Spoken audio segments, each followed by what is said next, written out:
myself, they call me J-O-N to the easy E-N.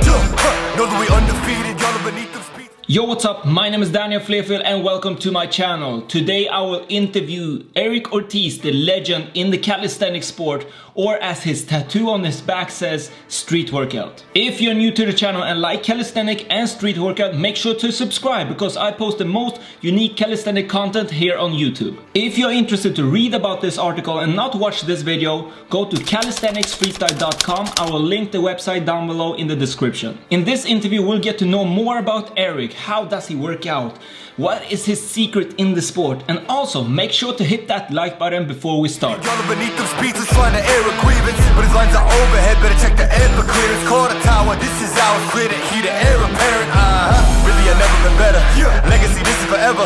All the more times I've been severed, I'm raising the bar, you can go ahead and measure. Think about time for a toast. Time that we welcome to go. Yo, we're just leaving, I think about time that somebody go get them their coat. You know I got all that anthem, come back in, what you call that add-on. Got anthems and bands with masters, getting them right like my name was Miranda. I ain't bigger than alive. Yo, what's up, Eryc? Welcome to the channel. What's up, brother? Thank you very much for having me here. It's a real pleasure for me to be in this interview. Man, thank you for wanting to be part of this interview and making me to have a chance to ask you some questions and answer the most common questions you maybe get, but maybe don't have the chance to make such a video like this. So that's why I wanted to do this. I wanted to show who the real Eryc Ortiz is, the legend in the sport. Thank you very much. Let's do it. And guys, for you who don't know who Eryc Ortiz is, I don't know what stone you have been living under, because Eryc has been in this game for, I think, over 8 years soon, right? Yeah, in July it's gonna be 8 years. God damn, that's a long time. Pretty much. I really been enjoying calisthenics. You know, it's my passion. It's my whole life, bro. I got a tattoo, man. You gotta, like, for those who follow me already, you see the tattoo. I took it seriously, bro. I really love this thing, and I'm living it every day, you know. So I have some questions about your tattoo, so we will come to that as well. But let's start with some basic questions, some questions people want to know more about you. So we have it. Where are you from and how old are you? I'm from Colombia. I was born in a city. The name of my city is Valledupar. Yeah. It's from the north of Colombia, and I'm 25 years old. I've heard that you lived in France as well. Yes. So after, like, when I was like 16, I moved to Spain first for 1 year. I was living in Valencia, and then I moved to France to Marseille. Marseille is like, it's like my home now. Yeah. I mean, it used to be, because now what I consider home is Dubai now. Yeah. But yeah, like 3 years ago, like Marseille was like actually my home. And why did you move from Colombia to Spain and then to France? Oh, it's a long history. It's a long history, man. So basically, I'm gonna do it real quick. So my mother, she divorced from my father when I was like 11, and then she moved to Spain when I was 11 years old. Yeah. So after I have 3 brothers. I mean, 2 brothers and 1 little sister. My mother was in Spain working, and she built her like life, a good life there in Spain back in 2000 something, I don't remember. So basically, I had like it was like our mother we were very close, you know. So we miss her so much, and after when the right time came, when she had the capacity of like bringing us there in Spain to join her, it just happened, and then you just moved. Yeah, it was so beautiful, because from 11 to 16 I literally had no mother. Oh, that's a long time, like shit. Yeah. And I didn't know 5 years. And you had, what was it? You had 3 brothers and 1 sister. Yes. So because I only know one of them is Andres Ortiz. He started his journey as well in calisthenics like around 3.5 years ago. Yeah. And yeah, he's inspiring. He's killing it, man. He's such a motivation for me. Yes, I've seen him. You have shared some stuff on him on your social media. And what about your sister and 2 other brothers? Where are they? So they are in France now, in Paris. They are normal life, let's say university, Yeah. studying, and yeah, but good life at the same time. Yeah. All right, on your Facebook page, you have written, I'm a bar athlete. Street workout changed my life. Was sick. I had hepatitis B. I weighed 40 kilos at 16 years old. I was not happy with my body, and then I discovered street workout world. I started slowly, but later I learned that this sport was more than a passion. It became my life. So, what made you start with street workout, or as others say, they say calisthenics? So basically, after all these things, I was super skinny. You know, I want to change my body. I want to become like big. First, I didn't know anything about calisthenics. I wanted to go so bad to a gym, but I couldn't make it. I had back in the days, I was in France. I had no job. So yeah, I had no money to let's say to pay a gym, a membership in a gym or something. So yeah, I just discovered this park close to my home. Yeah. And I started running inside of this park because I don't know, I had no idea why I started running, man. Yeah. I don't know, I had this motivation of running. That was my first fitness commitment. Yeah. All right, so I started running, and then when in the park, it was like around, I don't know, like probably 1 kilometer, around, and then I was running, and then I saw several times these bars, man, one single bar and one deep bar, and that's it. But I was just passing, and for me, I don't know what it is, you know, until one day. After I remember like a month and a half of running, my cardio became really good. So I was really good at cardio back in the days after that.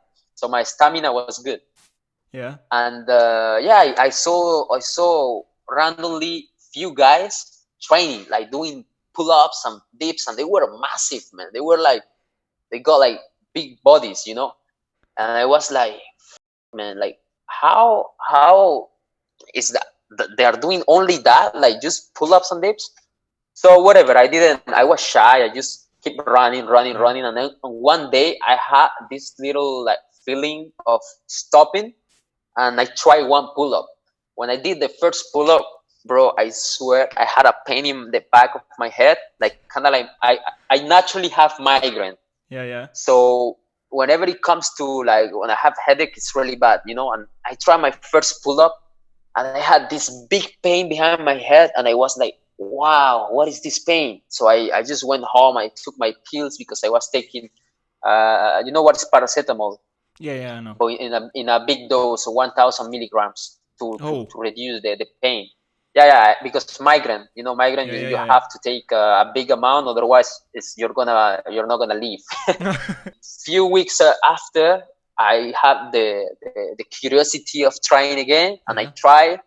I didn't have that much pain, you know, but I could handle like, let's say, half a pull-up, something like that, and step by step until I could do like more pull-ups, and then it all started like that. Oh, so just because some guys were doing pull-ups, random guys, there were no specific athlete, there were random guys at the track doing some pull-ups, and you were like, damn, I want to look like them. Yeah, because the thing is, like, you know, bars, I think since a lot of years, we always had bars. You always could find bars in the parks and whatever, like because of gymnastics, because of parkour, because of other sports. So we always had bars. It's not people been doing pull-ups, no calisthenics. In the sense of today's calisthenics. But but back in the days, they were just doing like like military, conditioning, exactly, like military, like training, and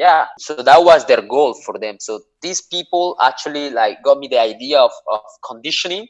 Yeah. But that was in 2012. In 2012, calisthenics was nothing. Like we barely have competition. We barely have like. In my city, we have only these people that do conditioning, and that's it. But there's no muscle ups, no like front lever, no skills, no handstand, nothing, just reps. Yeah. So I actually was, I think, one of probably the first person in my city, not in France. In France, in Paris, they started earlier.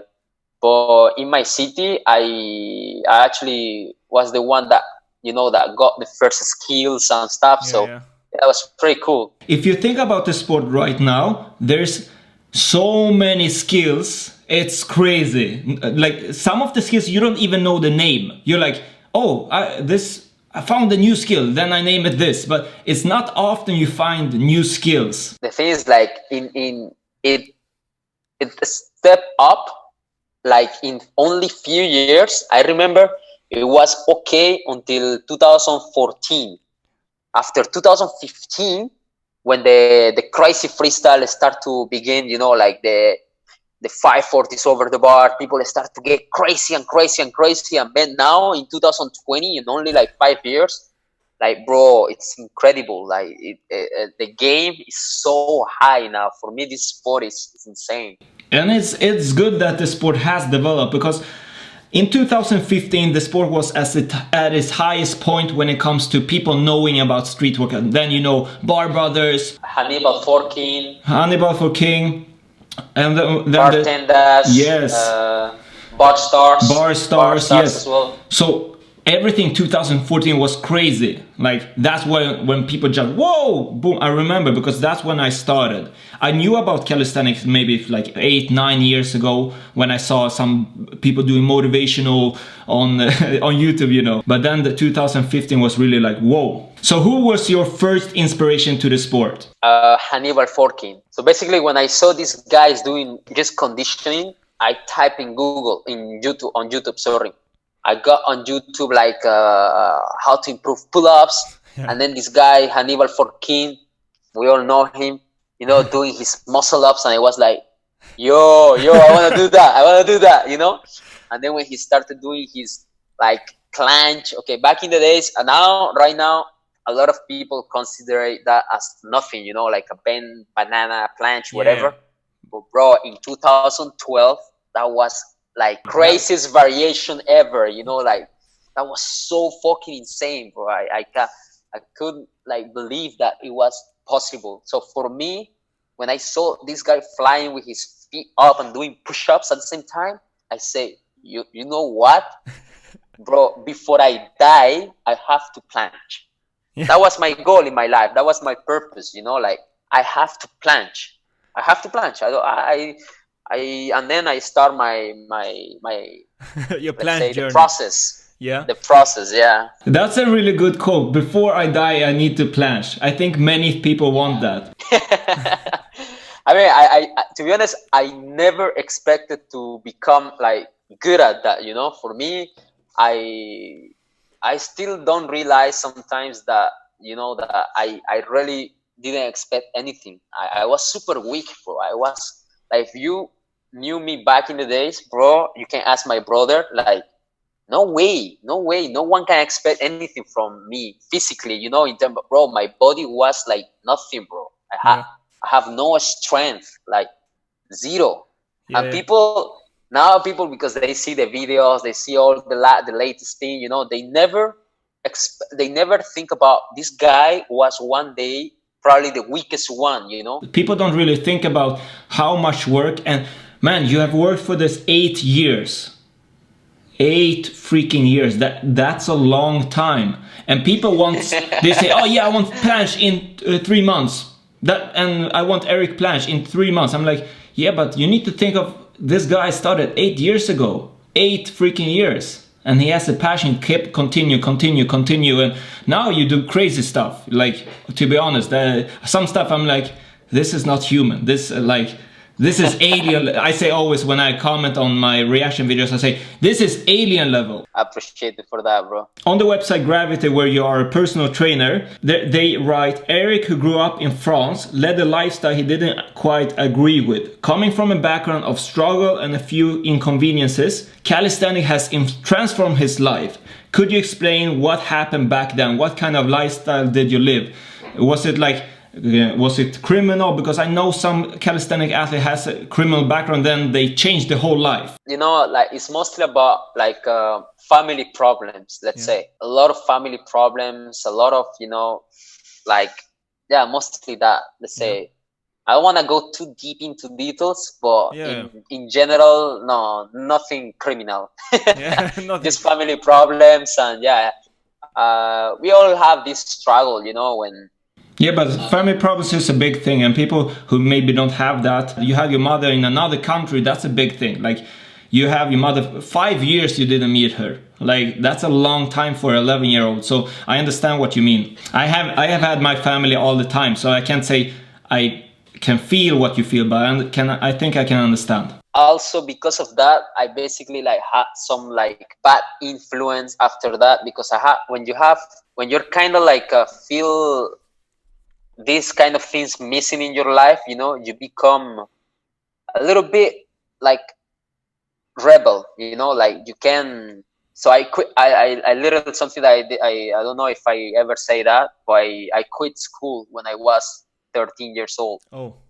It was my last year of school. So when I was 13, I started working like in a restaurant with my father, in stores, and whatever job came to me as opportunity, I just took it. You know, I nothing that really like put me in a let's say important situation. And I also had like some bad influence friends, let's say, back in the days, and I was like having a very bad lifestyle, you know, unhealthy. Let's say all my life was about like working, making the money I could make, and expending everything on alcohol, party, because Colombia is too easy to party, you know. I've heard about it. So yeah, it's a country. I mean, it's my home, you know. It's beautiful and everything, but yeah, we party a lot, and then I didn't know what balance was back in the days, you know. So every single weekend I was just thinking about party and going and spending all my money there, and do the same thing the next month over and over and over and over, you know, for a few years. So I had like no purpose. It was empty. It was like there no meaning of like real life, you know. And that's why I love so much this sport, because all started by that. But now, if I have that much meaning in my life, if I have that much purposes, if I have that many projects, if I have all the things I have right now, it's because of this, you know. Without this, I don't know. Yeah, but one thing I need to say, like the things that you have made, or whoever have made before, has created who they are today. Maybe if you didn't go through what you did go through, you wouldn't be Eryc Ortiz. I never regret that. You know, I never regret to live what I live. Like I always say everything happened for a reason, and if it happened that way, because it was meant to be, and thanks to that kind of situations, I'm here right now, and I learn about life, and I'm probably stronger in my mind because of that, you know. So yeah. Nice to hear, really nice to hear, like the story behind that, because not many people know this, and like that's why I want to show people that there's a human behind all the crazy power and the legend, the Godfather of Calisthenics that many says.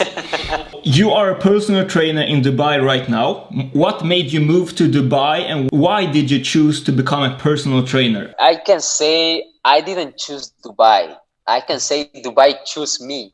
You know, I have to say that way. You know, like I was having my life in France with my family there, and I just have this job proposal from Gravity. So they proposed me to come to Dubai. They proposed me the whole thing, the whole package, personal trainer, salary, whatever everything. So I just accepted. You're like, yes, I'm coming now. Of course, it was a new experience for me, you know, a new opportunity, let's say. And first, they proposed me for 6 months. Yeah.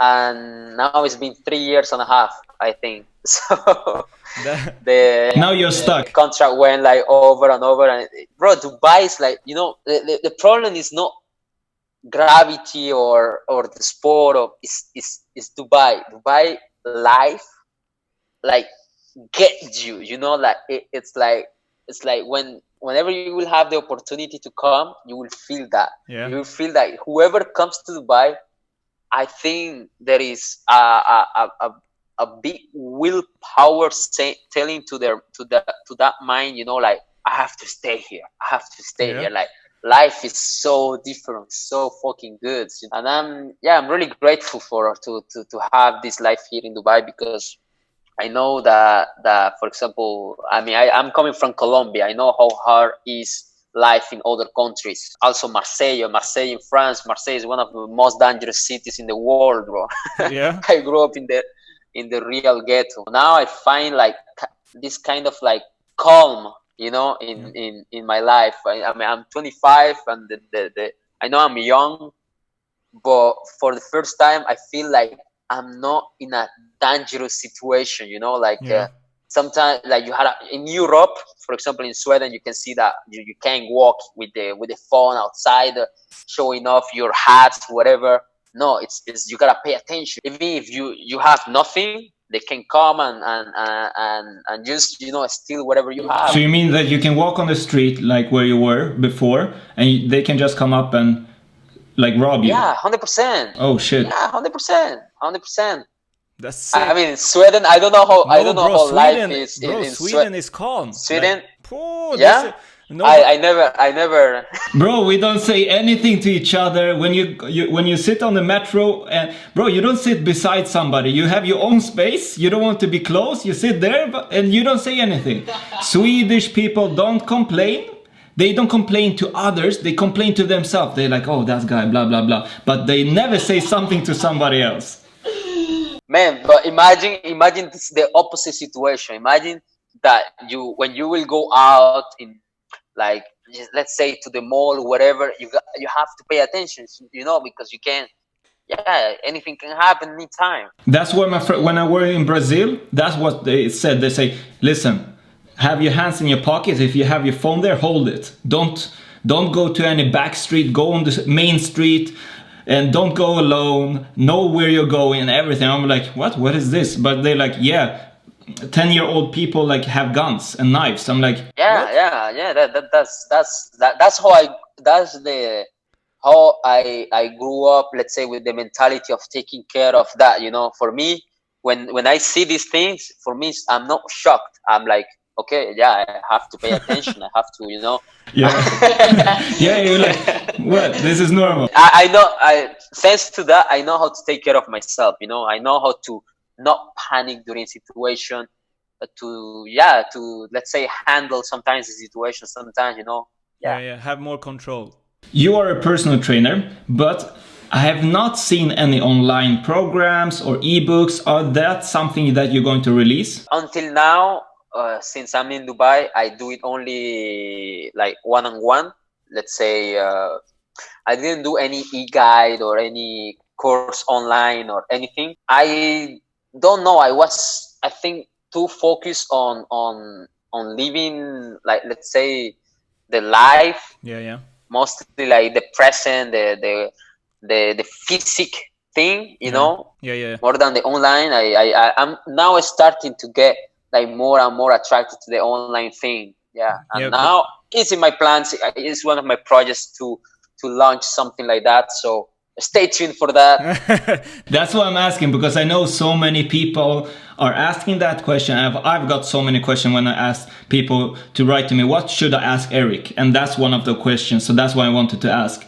Because you have so much knowledge, 8 years, bro. You have done a banana planche, and from banana to a clean to everything. Like, you know what the steps are, how long that takes. So that's why I think people are asking as well, because you have so much knowledge. Yeah, I'm actually working on that. I have now the motivation, let's say, of sharing that, you know, of sharing the passion, of sharing the tips, the right drills. Because I discovered step by step that there is also so many bullshit in the internet now. You know, like I see, you know what I'm talking about, you know, and I feel, I actually want to do that. You know, it's one of my projects. It's starting right now, like kind of like one of my priorities to finish that. So let's say give me a little bit more of time, and you will see that. Yeah, guys, now you know when he releases, I will tell you guys as well, so stay tuned for that. Yeah, bro, there's so much bullshit on the internet of things. People just want to sell, like, they say everything just to get people to watch their videos, buy their programs, and secret words, secret stuff to, I don't know, and then they have copied somebody else. They don't know what they are talking about. So it's good that people like you can see that, and it's almost like you need to come with the right stuff and kill that bullshit, because bullshit creates some, like, people get unmotivated, like I'm doing my best, I'm following this, but no gains, nothing. But I really understand the situation. That's why I really want to help now the community. Yeah. Because I feel kind of like responsible now, because I have a lot of like people asking me also daily, you know, about tips, drills, and sometimes because of life, you know, I just didn't have the time to really like answer every single message. So I feel like as an act of like, you know, responsibility or something like that, I want to do that for the world now. You have a girlfriend named Karen, right? Yeah, Karen. You both are social media influencers and work as personal trainers. How did you meet each other? All right, so we meet in Gravity. Yeah. So basically, my boss, he was looking for a yoga teacher. She was her main specialty back in the days was like, yoga. So she became the teacher the yoga teacher in Gravity, for Gravity. But she's a freelancer. It wasn't like full time. So she just came like a few times for her classes. And I was super shy back in the days. I was like, it's a long story. we need time. We need time to say a lot of these things, man. Okay, so basically you met at Gravity. Actually, I was super shy because she was the girl that, you know, that come to the gym, and all the guys are, you know, like starting to, hey, look at this girl, look at this girl. So it's kind of like sometimes intimidating, you know, for a guy, like, you know, like you don't know what to do. When, for example, one day she came to talk to me because she knew, I don't know how, that I speak French. Yeah. And she's Lebanese, but she's like French educated. So she came to me and just asking me something, you know, random. And I was super shy, you know, because it was like, oh my God, the girl, like, she came to talk to me, you know, like, I was like, fuck, why? And then from that, she got like a kind of like a, you know, when you're weird, when you're annoying, when you don't, like, you get the girl kind of like get like a bad impression from you, like, because you're weird. Yeah. That's it, you know. And yeah, it's a really beautiful history. I have to do, I think, a whole YouTube video only to talk about that. So have social media helped you to achieve more success? 100%. That's why I mean, what I said before, it was, let's say, the bad thing about social media. But now, I mean, talking what I say about like expending a lot of time in social media just because I have nothing to do. Now, this is the little bad side that I see from social media. But at the same time, I'm really thankful, you know, that platforms like Instagram, YouTube, and all these things like help me to share my passion, because without that, people won't know me, you know. Yeah. And if now people know me around the world, it's because it's thanks to these platforms. So it's literally like helpful, and I always see the good thing of each thing, you know. I know there is some bad things about that, but the good things are there for sure. And that's how Gravity found you, right? From social media. Exactly. Yeah. Exactly. Now to the big question that so many want to know. It's about your tattoo. So you have a big tattoo on your back that it says Street Workout, and I think so many would love to know the story behind that, and where is the logo from? Why did you do that? So basically, after winning my first world championship in 2014 in Russia, I basically had 100% the idea in my mind that I was born for this. Yeah. For me, it's not about competition. It's not about the prices. I mean the rewards and everything, the trophies, the money. It's not, bro. For me, it's like, and the necessity. I really felt that way. You know, I felt like, and for that, I always wanted to do a tattoo.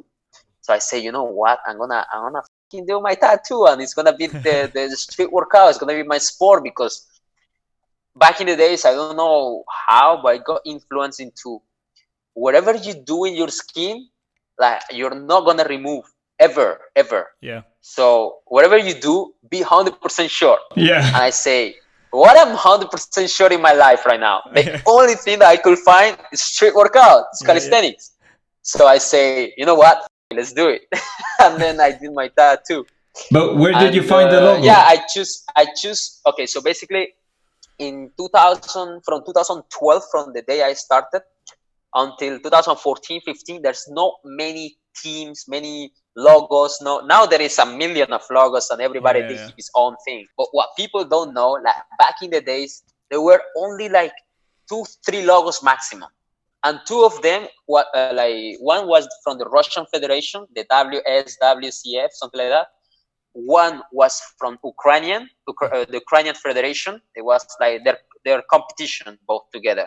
And one was, I think, Bar Stars or something like that. Like, I don't know, few logos, not many. And then for me, I didn't think about like which team or whatever. For me, I like street workouts, you know. So the first logo I found is the Ukrainian logo, the Ukrainian Federation logo. It was the wings and everything. So you can see that the wings, for example, they are not the same. The wings I modified. Yeah. I changed it. I put like another wings, but it's kind of the same logo. And then I just did it, and I will never regret that. I know a lot of people could say like, oh, this is the Ukrainian logo federation, whatever. This federation, I think, doesn't exist anymore. Yeah. For me, what the meaning, the way I took it is, it's the street workout logo that I like the most. That's it. You know, whatever, like team, no team, is street.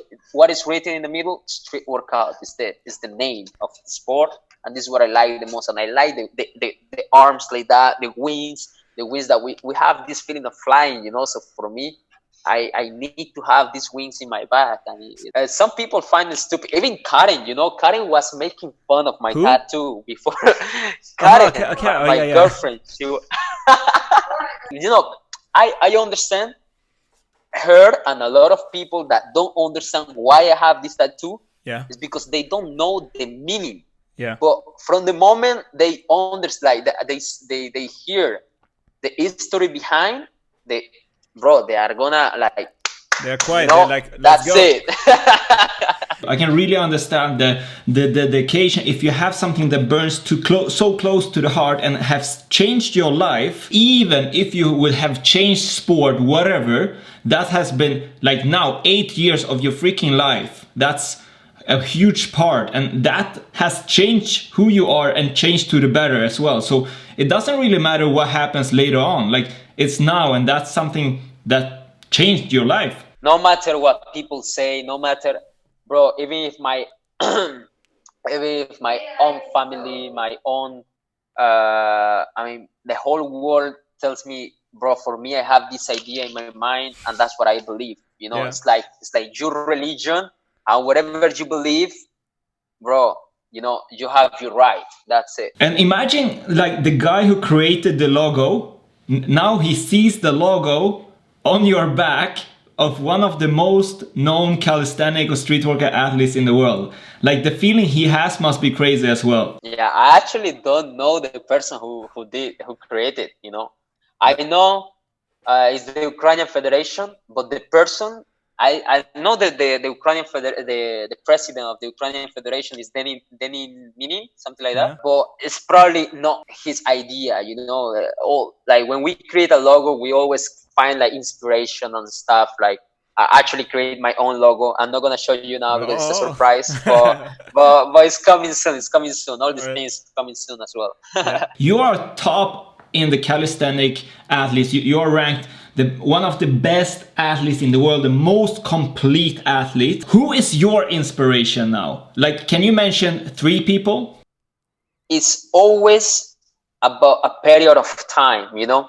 For example, I have problems to answer this question because I won't answer the same, for example, the same person all the time. For example, in the beginning, it was Hannibal Forkin. Okay, he inspired me. I want to do his muscle ups, his planche, and everything. But after, it changed. It's not. I mean, I have a lot of respect for me. It's a living legend. And but after that, I got inspiration from this guy from Russia. I did have the opportunity of meeting him in Moscow in his own gym, Dmitry Kuznetsov. You know that? Do you know him?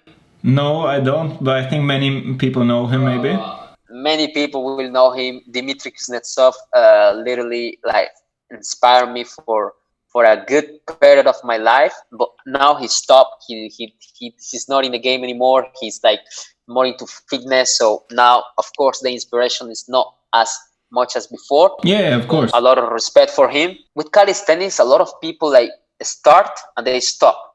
They reach something and they stop and they stop and they stop over and over and over. So that's why like people that been consistent for those like for all these years, I can count it with my hands, bro. Yeah. You know, and now recently I have this training. I was like with my music in my mind. I was trying to push to achieve one of a new variation of planche that I still working on that. I didn't post it yet, but it's a new variation because I like to create. I like to create new variations and I was just looking for that, you know, like who inspired me. I got this question, you know, and I was looking at Instagram. I put some names. No, I didn't. I don't feel like, you know, that you feel it or you don't feel it. Of course, yeah. That's it. Don't take me wrong. When you say inspiration, real talk, you gotta feel that. You gotta feel your heart that this person, it's like putting some ideas in your mind that you got inspired. That's it. And actually, I reached after like few profiles. I reached my own brother Instagram, Andres Ortiz, and I was like, yo, I saw his last video in Spain. One guy did a crazy editing, like exploding in the bars, doing some slow motion. And I felt literally like bro, my whole body, my shoulders, everything. And after when I see this guy, I didn't see him as my brother. Okay, he's my older brother. He's 2 years older than me. And when I saw his video, for a few seconds, I forgot that he's my brother. Yeah. I was watching him as a calisthenics athlete. Do you understand? Yeah. And after I realized, he's my brother, man. I was like, it sounds stupid, but when you're in this kind of like concentration level, looking for inspiration, looking for stuff like that, you know, you're like that. You're out. You're in your own world with your own ideas, and I reached that level of like, you know, wow. And after my own brother was like the guy, he just started 3.5 years ago. I got 8 years, like 5 years over him, and he inspired me right now. Like he got me thanks to that, of watching that little video for him. It was the motivation of the during that period, you know. So that's why for me it depends on the period. Yeah, it depends on it. Like you say, some people quit, some people change, some people this, and it's like before, a long time ago, Muhammad Ali was my biggest inspiration, bro. Like when I did kickboxing, and now it changed. Like people like you inspire me, people like Daniel Lyson inspire me in different ways, and that can change in 2 years. That can change as well. So I understand you. I really don't get sometimes the quick progression he did, you know, because when I moved to Dubai, he started without me. Like he started in his own. Yeah. if you want me to tell you the truth, I never advised him something about calisthenics. Really? The first thing he told me back in the beginning when he started, he told me, Eryc, I got like already like I think like 60,000 followers on Instagram, world champion 2 times. He told me, Eryc, don't support me. I was like, this guy is gonna stop after 3 months. That's what I say. After 3 months, he's gonna stop. Bro, whatever. Bro, it's been 3 years and a half. I don't understand his progression. He progressed more than me in his first 3 years versus my first 3 years. Bro, no way. You can't compare that. You can't compare. And he said, don't support me. Yeah, it's something personal between. He's the older brother, you know. So for him, he see me. He don't see me maybe as Eryc Ortiz. He see me as his little brother that he need to support me. Like no, like get support from me. You understand? So he's like that. It's like a culture thing. Like you are a big brother, you need to take care of your little brother, and it's not the other way around. But I understand. Yeah. Who would you like to battle if you had to choose? I have a lot of respect for a lot of athletes, but I don't feel I don't feel that I could battle with all of them, because I have the most part of like the oldest calisthenics athlete. They're all my friends, you know, like close friends. Like when every time we meet, it's not like a competition, bro. It's like we're friends, like as like close to like. So Jay, for example, the battle that I had in 2017 versus Jay in 2018, sorry. Versus Jay Small Bar Spartan. Bro, I see him like my brother, like my own brother, and I had to battle for the featherweight world champion title. I was like, bro, I'm not feeling it. I like you know, okay, the title, I want to have the title, but the fact that it's Jay, it's like having a competition with Andres, with Andres, you know, like I it's not that I don't it's complicated. No, but I understand when you're so close friends, you don't have that competitive fire. It's not that you don't like the person, you just need to have that person that you look at and you're like, bro, you don't have a freaking chance, I will eat you. But this, if you have a close friend, you're like, bro, let's go, let's have some fun. Yeah, exactly. That's it. Yeah. And the most part of time, I'm friend with all like the biggest athletes. If we talk about Danny License, my friend, Victor Kaminov, my friend. I mean, all the big guys, you know, we're all friends. Yeah. So that's why, like tell you who I wanna battle so bad that I wanna say, bro, I wanna destroy this guy. I don't know what to say. I don't know who to answer. Yeah, but it's hard when you're friends with everybody and you know, this is the good thing about this sport at the same time. Like it's a true passion for all of us, you know. We don't take it that way. We don't take it in a competitive way. We take it personal. It's for us, you know. Like for me, I don't think about winning competition. I think about today my training is that and I want to achieve that, you know. Yeah. I'm not thinking about in 6 months my competition is going to be like, people think that, but it's not that. Like, of course, now after winning championships, after being like in the game for many years, now I wanna achieve more than that. I cannot say the opposite. But I remember in the beginning, it wasn't like that. It wasn't like that. Do you think that if there was a lot more money in the sport, that will change? I think it's the kind of things that people say, but at the same time, bro, we all come from the street. Most of the guys that started from this sport, we all have kind of the same background, you know, like a hard pass, no capacity. We all probably were weak as like no strength, nothing. And then we just became strong and skills and everything. We travel around the world. We won championship, probably living our life with this sport. But at the same time, I don't know. It's the kind of things that we need to live to be able to say, you know. Yeah. Maybe if there is 1 million euros to get for a world championship, maybe the mentality is gonna change. Maybe you're not my friend anymore. Now I'm gonna f you up. How are you keeping yourself motivated during all these years? Keep grinding and doing the hard work. I can't say I lost the motivation. You know, I had some periods that I didn't.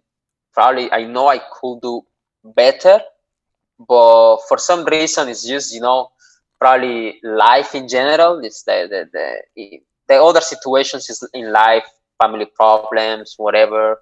You know, I don't remember that I say I want to quit. You know, of course there is some bad periods that we all have because we can't perform just 100% as usual. But I never got this mindset of quitting or saying, you know what, I'm done with this.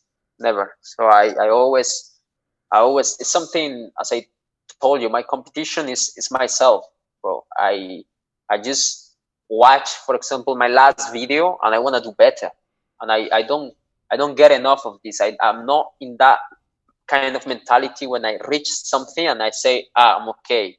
You know, I'm comfortable. I know for me, I always want to do better. And I always complicate the thing, you know. Even after having a trophy in my hand, what I do is just saying, you know what, it's not enough. I'm super ambitious. Yeah, always trying to get the next.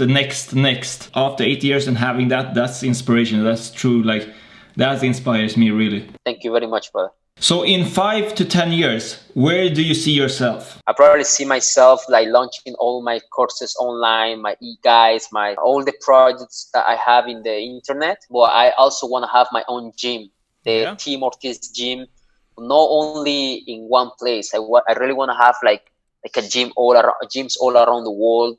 Like a franchise. Having something like that. Nice. Something like that. And living my best life. Of course, we're talking about I will be 30 years old. Yeah. Training as usual. I don't see myself old. You know, I'm 25. I know I've been doing this for 8 years, but I don't see myself like I'm done. My body is not making me understand that. You know, my body is giving me more. So for me, I'm gonna get the maximum of this. If at 30 years old I can still compete, I'm gonna compete for sure. Of course, not in the same category of these kids now, because the kids are it's crazy. The reality, you know. The kids are taking, you know, they're gonna, as we're getting older, the kids are getting more, and they're leveling up the game for sure. So like all the sports are like that, you know. All the sport have this kind of situations. So I'm not, it doesn't affect me mentally. I'm ready for that. What I've learned, experience is much more worth than the talent, because if the talent doesn't understand what it takes, like the hard work, the experience, you know everything, you know how nervous you are in the competitions, you know how to handle that, and young people don't really know that yet. Yeah, of course. Experience is important, especially for competition. A lot of people don't know even how to breathe during competition, you know, and it's something super important. Thanks God that, I mean, right now when it comes to competition, I'm thinking sometimes more about like the way I breathe, the way the time for recover, what I do during this time and everything, more than my rounds, more than my performance, you know. It's kind of like having a meditation with my own body, you know, during competition. It heals me during the competition at the same time, because we all get tired. Don't get me wrong, I get tired. A lot of athletes will stress like, oh, what I'm gonna do next. I don't think about that. I don't think about what I'm gonna do next. I'm thinking about breathe, relax, strong mind, strong here. You're not tired. And when it comes to my round, I'm not tired. I mean, eventually. Bro. because it's like I'm telling you, it's like a meditation. It's not during competition, it's for my training. During some trainings, I have bad trainings as well. Most part of the times during my trainings, I'm pushing my mind. I'm trying to reach that kind of concentration, you know, level of like, you know, I'm tired, I'm done. My body is telling me, yo, stop, you're gonna pass out. But my mind, I'm pushing my mind to say, no, not yet, more. And that's why, like, you know, we say the body follows what the mind believes. So I think it's that. So you think it's a lot of mentality, like you need to work on your mindset? Yeah, bro, the mindset is like, for me, it's 100% mindset, 100% training, 100% everything. You cannot, a lot of people split it like 50-50, 80-20, whatever. For me, bro, you gotta go 100% on every single detail. If you're putting less percentage on one thing, this can be the weakest decision you could take in you know, like work less on something than other.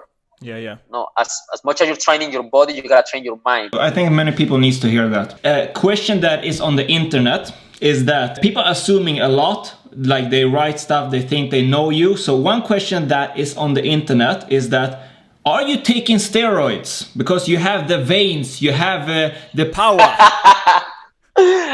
Oh my god, I want Karen to be here for this question. Karen, I'm taking steroids. Like, some people actually, I got this question, you know. Some comments on my post, like, you have so many veins, like you're too dry, you're too whatever, like they just tell me like, this is too much, you just take steroids. They don't accept the fact that it can be just training or it's just genetics. You know, my genetics, naturally I'm skinny. I've been skinny my whole life, and I don't see myself big, you know. I'm still skinny, and for me that's it. It's genetics, is the body, like the training as well. Sorry. So planche is mostly focused on shoulders and lats. If you see my body, the biggest part of my body is my lats and my shoulders. That's it. Without my lats and my shoulders, my body is nothing, you know. And it's mostly because of planche training. Planche training is so focused on shoulders, and that's why I think I step by step, I didn't have these veins like that. It came up because of the intensity of training. The more you put tension, like this tension in your body, because planche is a lot of tension, and depends on the time that you hold, depends on the variations. Every single variation is a different feeling, let's say, and a different part of the shoulder. Sometimes here, sometimes here, sometimes here, you know. And I feel the intensity made me like that, like it built my body this way. But so many people think that you, like, I've seen comments, I've seen some on Reddit, people write, oh yeah, he's taking steroids. I'm like, this guy has trained for 8 years. 8 years. Bro, I'm gonna be honest with you. I never took even, you know, creatine, like protein whey, glutamine, BCAA, all these things. I just started now, I'm gonna be honest with you. I just started taking whey protein because I'm doing legs. So I started, like, let's say 1 year ago, doing legs. And that's thanks to Karen, because she, you know, she trains legs.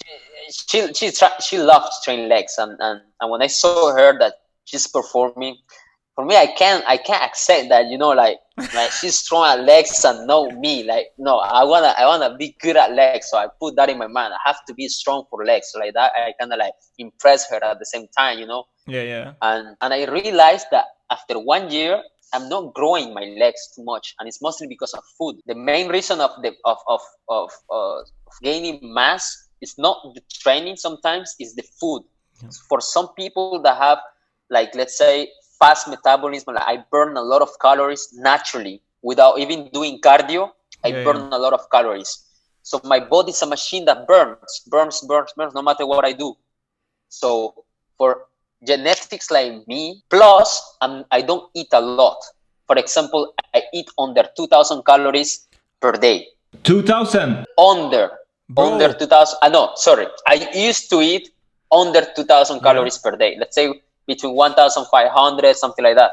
I didn't take like food too seriously these past years. But now, like, since I started to train legs, I start to count my calories. I'm going on a high calories diet, let's say. I started to take whey protein. So like that, I can see some gains, because I just see that I'm getting tired for nothing. My legs are they are not gaining the mass I want, you know, and I'm just so pissed because I didn't like focused on gaining the mass. I was focusing on performing. Yeah. So I reached a level that I can now lift to, let's say my maximum 1 rep squat, it's 110 kg. My body weight is 60 kg. It's not bad because it's not my specialty at all, you know? So I just, whatever, I try to perform the best I can with my own knowledge and my girl helping me. Yeah, but 2,000 calories, bro? Under. As my girl, like before, when she meet me, bro, I didn't eat properly. Like, bro, like sometimes 2 meals per day, like 1,000 calories sometimes per day. A normal day for me is 3,500. Normal. That's why I'm grateful for the legs day. You know, leg day is actually, it changed my life. It changed my life. Yeah. A lot of people is scared about, you know, gaining like mass on the legs because they probably think they will lose their planche. For all these people that is watching this, please do train legs and do train planche, both, because you're not gonna lose your planche at all. I gain legs now. You know, I never expect to post on my Instagram one like shorts, pants, picture like that. I did it because of 1 year of consistency. I see the gains and I'm proud now that I can planche. Some only planche I can. I mean, I have some. I'm not saying I have a big legs, but at the same time, compared to before, it's a big difference. That's why everybody in calisthenics have long pants. They don't have shorts. You know it, I know it, everybody watching knows it. Actually, yeah. But yeah, no, do train legs. I highly recommend to train legs because for those that train a lot of planche and statics in general, front lever or whatever, they could even find that they have pains at the end of their sessions on the knees, on the hips, because of the tension. When we're doing statics, we're like putting a lot of tension by strengthening the leg, you know, like putting them straight hard. And we're kind of like exploding sometimes. And the legs, when they're not strong, you can find like at the end of some sessions before, let's say 3 years ago, I had more pain on my legs after a planche session. I had more pain on my legs than my arms. Yeah. How do you explain that? You know what I'm saying? It's because the tension, because of course we want this strict form. We're focusing on strict form. And to be able to do that, it requires the whole body, you know? So I really recommend for all these people that are actually having this kind of pain, it's not normal. It comes from strengthening on the legs, you know. It's a weakness. It's a weakness that we gotta work on that. Since I train legs, I have no pain on my legs anymore. No pain. I have weird pains on my knees, hips, even my glutes sometimes because you're like, you know, putting tension, but not anymore, bro. So guys, listen, you need to train legs. Start training legs. Every 2-3 days, leg day. Oh, shit. How many rounds should the calisthenic competition be in a freestyle competition, in your opinion? I think I had long battles, bro. I remember in 2014, I used to battle for 2 times, 1.5 minutes. So it's a 3 minutes. Thing, no battle, sorry, rounds, like performance, because before it wasn't like battles. It was just you performing during 1.5 minutes, do your best, they put the like points and that's it. And now, my last battle was about 18 minutes battle. It was 18 minutes battle. It was the longest battle of my life, man. Like versus Tony and versus Ijuan and versus Jay, 18 minutes. 18. So these past 3 years, I've been competing like that. Like, it's a lot of like stamina. Like, you gotta work on your stamina as well. I just want to share that point first. That before it was 3 minutes. Now, recently, the last 3 years, I've been competing 18 minutes per battle. With one, there is, let's say, each round has like 1 minute for recover only. So you gotta really like have like this stamina. You know, I realized that by doing that, you will really know who is the strongest. Yeah. You know why? Because the first round is something. The first round is the most beautiful one, the most explosive. But the last round after 15 minutes of battle, it's not gonna look the same. It's gonna look like shit. And the only people that really train properly on stamina, endurance, strict form, and everything is the one that they're gonna like hold until the end. Good form, the strict form and everything. So I'm gonna keep that. Do you think statics are more important than dynamics, or should be favored in competition? The reality is that, in my opinion, I think statics stay longer in terms of like learning. Freestyle, I have a lot of respect for freestyle because I've been working on the crazy stuff on 720, regrabs, front flip regrabs, whatever, all this crazy stuff.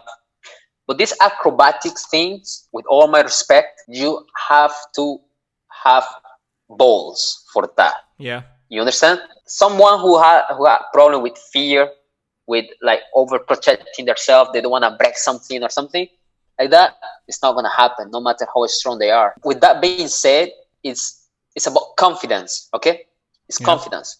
If you have the right confidence, you can make any trick, any freestyle happen anytime if you have the right conditioning. Yeah. When you have the right conditioning, you can, and the good confidence, the right confidence, you can make anything happen anytime, any training. Yeah, but you say like in competitions, the power dynamics and statics are more worth than the freestyle. In my opinion, because of the time that it takes to learn. Like for example, planche, you don't decide one day to have it, no matter how much confidence you have. Yeah. This is the difference. This is the logic on that. Yeah. What after there is probably some controversial like on that, but whatever. This is my opinion, and I stay with this. You know, like I believe that statics takes longer to learn. Like I still didn't get, for example, my 720, but I know for a fact that anytime it can happen. I'm touching the bar, and any other freestyle that I put in my mind that I want to do is mostly the confidence. You know, the fact that okay, getting hurt is something that you can fight anytime. Doing the hardest variation in planche is not something that you decide to do it one day. You know what I'm saying? Yeah, understand. That's it. And for me, that's why I will say like statics should have more value during the competitions than freestyle. If you have a competition in 3 months, how do you prepare? I will prepare as usual. I wanna innovate. I will start working on some new things because I don't like to do the same thing over and over. Everybody know that my strong side is the statics. So that's what I'm talking about, doing new planche variation, new transitions. And in terms of freestyle, because it's not my strong side, let's say, but it's okay. I'm gonna try to do at least not the best, the latest moves, because I know that it's not my strong side, but at least I will work on something crazy that I can throw to show that at least I'm a little bit balanced. Every training is gonna look like I'm performing that day, you know. Okay, I'm in my gym, I'm around my people, the bar is there, but when I see the bar and when I see I'm not watching the people, I'm not watching the gym, I'm in the competition doing the battle, you know. Yeah. And I really try to also work on my stamina and endurance. Okay. It's a let's say mind work.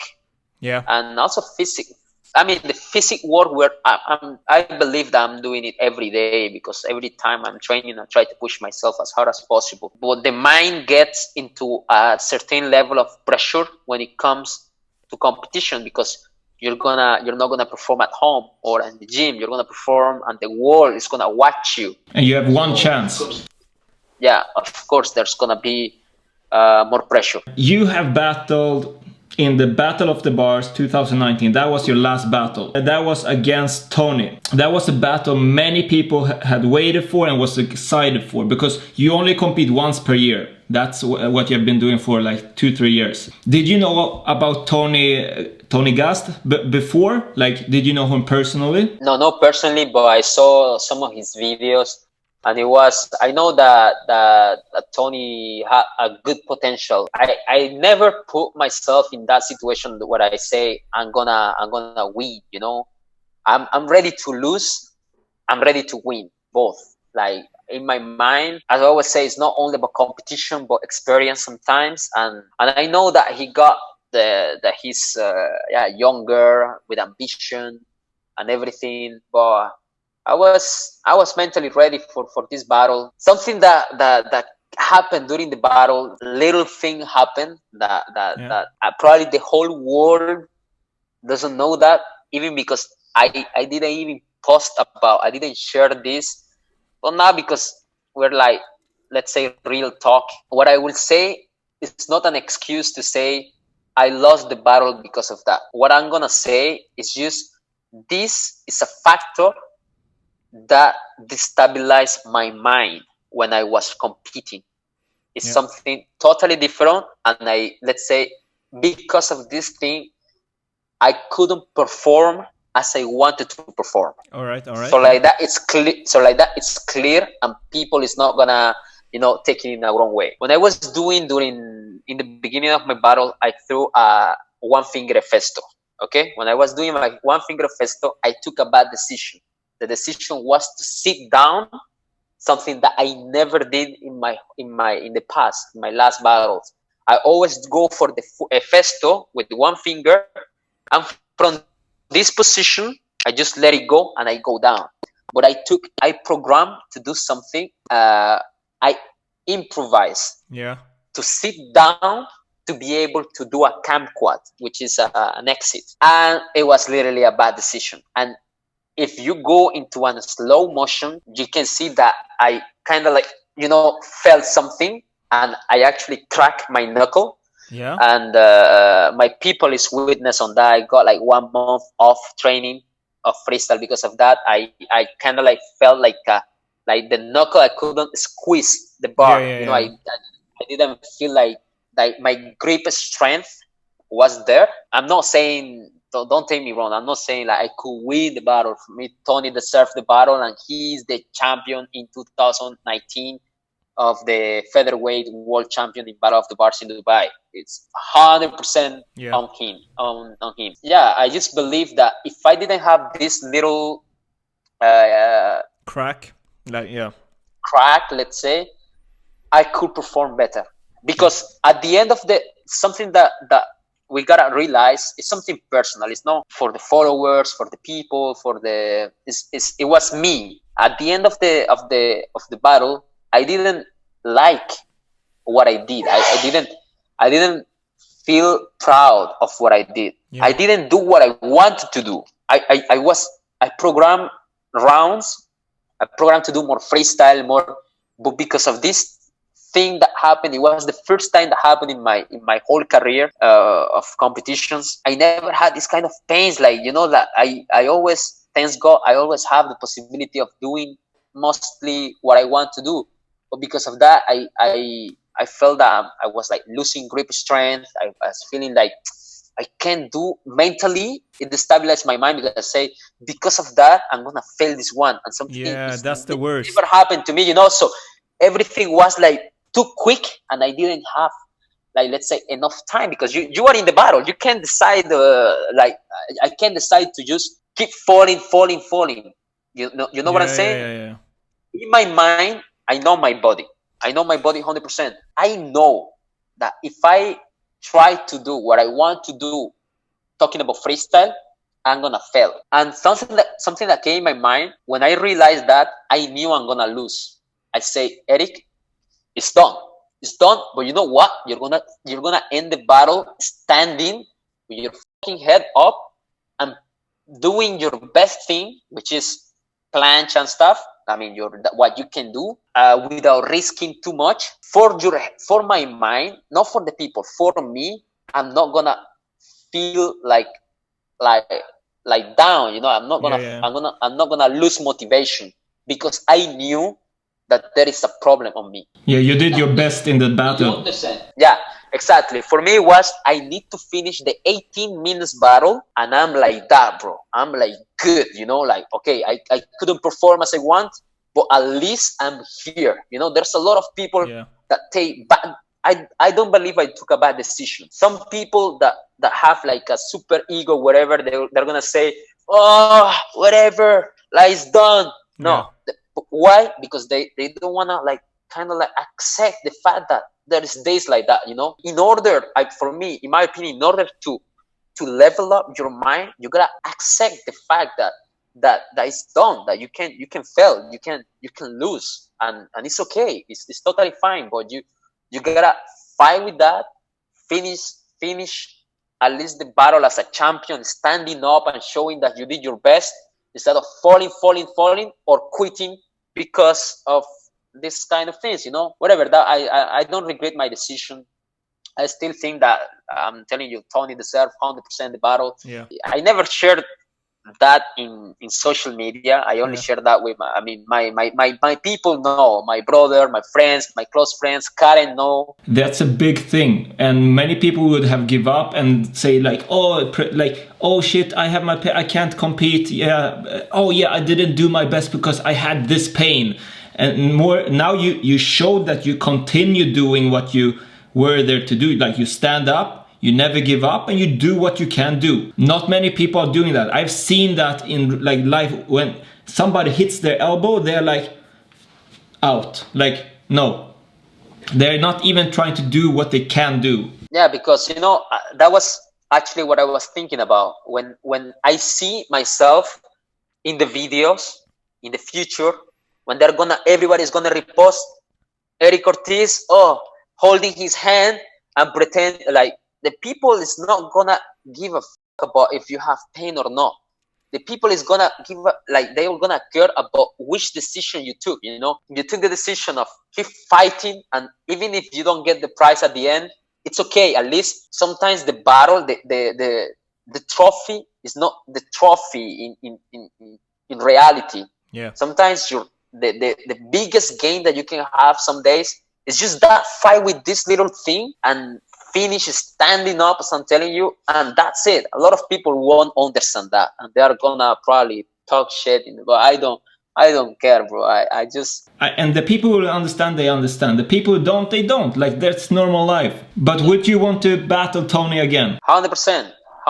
This is a battle, bro. Tony's a good friend, Yeah. It's like, bro, when I talk to him, we're brothers. We're close. In one day, in these 3-4 days that we trained together, we were super close. He's Latino, he's Mexican, I'm Colombian, so we really understand each other mentality. I think with Tony, it's like, I don't see him as like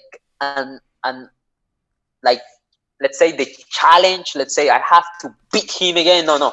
I feel we need to have a battle when I feel like without this kind of little things, without this, with me performing as I want, so like that, and he performing as I want, so like that. Okay, boom. Yeah. After this battle, thanks to this experience, I was super motivated. Like, I don't know what happened to me when I recovered from my knuckle, like after 1.5 months of resting. I mean, not resting, I was doing like what I could do. I was super mentally ready that, I don't compete 2 times in the same year. Recently I decided to compete in FIBO in April. Normally this weekend, but this past weekend, it was the date of the competition. I decided, I was like going, Eryc, compete, go everywhere and show the world now, like get ready. I was training a lot freestyle, and I was super mentally ready for all these things. So we will see more competitions from you.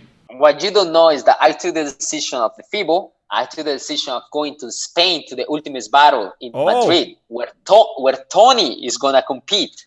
I mean, in June normally. No way. Well. It's all set up. It was all set up, but now because of the, it's done. Like it's the plans are done.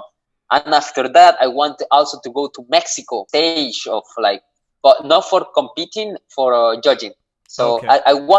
I just want to say, after this experience, I really wanted to go out of my, let's say, my comfort zone here in Dubai. I wanted to go out and experience and learn and looking for more kind of emotions, because when you're at home here in Dubai, I mean, this is my home. Of course, I'm gonna feel more comfortable than competing somewhere else, you know. So I got that feeling that I have to get out of here. I have to get out, go to Germany, go to Madrid. Madrid is a city that I have in my heart, and I want to go so bad, but now because of the thing, it's okay. It is what we're gonna keep getting. Yeah, we're gonna keep keep getting ready for the next competitions. And yeah, I can't wait for all these things to finish, to end, and go back to normal life and prepare myself for these kind of competitions. How many pull-ups can you do in a row? Pull-ups, I have no idea. But I know how many muscle-ups. Okay, how many muscle-ups? Muscle-up strict or not strict? Strict, no kipping. The last time I tried my best muscle-up, my max muscle-up, it was about around 25 in a row. That's insane. With no legs moving, no legs bending, nothing. You know what's the thing? Like, I do a lot of conditioning. I post a lot about planche and skills, but I do actually a lot of conditioning. I do a lot of pull-ups, a lot of just regular reps and stuff. Even with Karen, I do cardio, like just regular cardio, stuff like, you know, whatever. I like training. I like being fit. Okay, but 25 is sick. And how long can you hold a full planche? I can't answer this question because I don't know. Something that people need to understand is that this kind of, like, when we talk about records, about like maximum reps, just train for that. Doesn't mean you have all the variations that you can hold 1 minute. It doesn't work that way. Yeah. But if you start, there's a special training for that. You gotta train on that to be able to perform more and more. That's what I believe. I see that when I wanna hold longer, I change the methods. It's not the same methods, you know. It's you gotta like train for that. If I'm getting ready to break the world record of planche, I'm not gonna train it as I'm training right now. Now I'm working on variations, on transitions, on creating, on conditioning, and it's totally different. If I spend that much time on the methods, on holds, the isometrics, like all these things, like, bro, it's a different training. I'm not gonna be doing the same thing at all. Yeah. So that's why I can't understand this question. I can't answer this question. But do you think that you can do a 30-second planche? I think I can do more if I start, like, for example, now you're putting that in my mind. Now I want to know, and now I'm gonna do it. And because I'm not gonna be happy of whatever hold it is, I'm gonna say, now I'm gonna start training. What is the hardest skill you can do today? The hardest skill, like static. Static is the elbow, the reverse arms, in the parallel bars, elbow planche, the prayer planche on the parallel bars. That's the name. Oh shit! It's painful. Like, when I finish that, you don't want to see my face, bro. I'm like, okay, step by step, I start to open my eyes, and I'm like coming back to earth, and I'm like, shit, man, it's so painful. Like, I feel I go to another dimension when I do that, bro. So it's an elbow prayer planche on P-bars. On P-bars. It's important that P-bars, why? Because the P-bars are wide enough to feel more pain, that in the parallels, in the small parallels, you can actually adjust them and have less pain by putting them close, more narrow to each other. So it's not the same feeling. The more narrow it is, the more easy, let's say, it's going to be. But the wide, as a regular parallel bar setup, it's describe that. I can't describe that pain, bro. It's so painful. I don't do it every time. I do it whenever I feel like really like in another level mode, bro. Okay, we just stop there because that's insane. Like, I don't know what to say, but that's another thing. I'm like, yeah, something you hold like this, but pray planche on.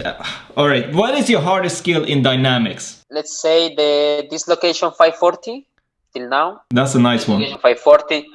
As I'm telling you, I was working on the 720 just before the gyms closed, and I was getting it so close. Yeah. Like, and the Supra 540 as well. Supra and 720, I was getting them, bro. Like, if I could have, like, let's say 2 more weeks before the quarantine, I will probably have them and post it in my Instagram. So we call it dislocation 540. You're not dislocating your shoulders. You're kind of like having, we call that an eagle grip. The eagle grip is when you have your hands like that, okay? And it's not too hard, to be honest. It looks hard. Bro, you're too humble, bro. Now there is so many good tricks, like 900, like the 720s in many ways you could imagine. And I really miss freestyle, man. I'm gonna freestyle I think I'm gonna have like 2 or 3 weeks only freestyle when the quarantine is over. Can bent arm planche help for straight arm planche? I remember at some moment I couldn't straighten my arms. I was doing only bending arms. It was automatic. It wasn't like a method for me. I did it because I couldn't make it in any other way. If I wanted to lift my feet, my body off the ground like that, I had to bend my arms. Yeah. So I would say yes. Yeah. Just because I'm a coach. I'm not gonna tell my clients, my students, bend your arms while you are leaning planche. Not at all. Well, I'm just saying from a point of experience, let's say before I full planche, I did bend arm planche. So take it as a logic that on the way, of course, when we're talking about conditioning, you gotta straight your arm the whole time. Yeah. But when you're gonna perform the skill to see where you at, it's not bad to bend your arms if it's the only way that you could make a planche, that you can lift your feet off the ground.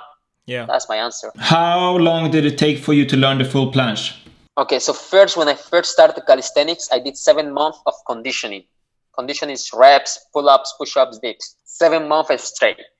Count this 7 months. After this 7 months of conditioning, it took me 3 months to perform a banana planche. Right. Straight arms. Straight arm banana planche. A straight arm banana planche.